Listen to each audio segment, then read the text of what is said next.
মুসলমানদের জানাই আসসালামু আলাইকুম। ধর্মবর্ণ সকলের প্রতি আন্তরিক শুভেচ্ছা অভিনন্দন। আমি হঠাৎ করে রাত্রে ঈশা সালাত পরে ম্যালেরিয়া দ্বারা আক্রান্ত। প্রচণ্ড শীত, কাঁপুনি ধরছে। যতক্ষণ শরীর না ঘামবে এটা যাবে না। যখন আমি হিলটেক্সা সেনাবাহিনীতে চাকরিরত ছিলাম তখনই অসুখটা আমার হয়েছিল। ওই তখন থেকে আমার মাঝে মাঝে হয়। তারপর যতক্ষণ শরীর না ঘামবে ততক্ষণ যাবে না।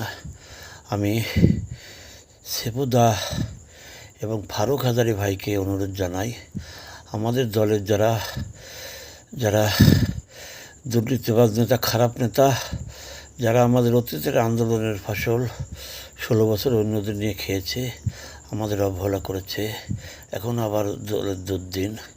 আমি অসুস্থ শরীর নিয়ে বলছি, আমার 10টা টাকা ব্যাংকে নাই, বর্তমানে সংসার চালাতে হিমশিম খাই। তবু 5ই আগস্টের পর থেকে আমার মোবাইল বন্ধ হয় নাই, বহুত কষ্ট করছি। কিন্তু ওই সব নেতারা বেঈমান, মুনাফিক, কুত্তালিক।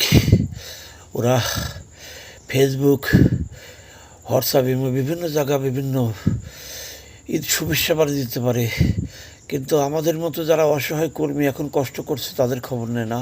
তাই আমাদের তরফ থেকে ওদের একটু গালাগালি করে দিন, মন ভরে একটু গালাগালি করুন, যাতে ওদের লজ্জা হয়, ওদের শরম হয়। ওদের লজ্জা নাই, শরম নাই, আমাদের অনুরোধ জানিয়ে একটু গালাগালি করে দিন।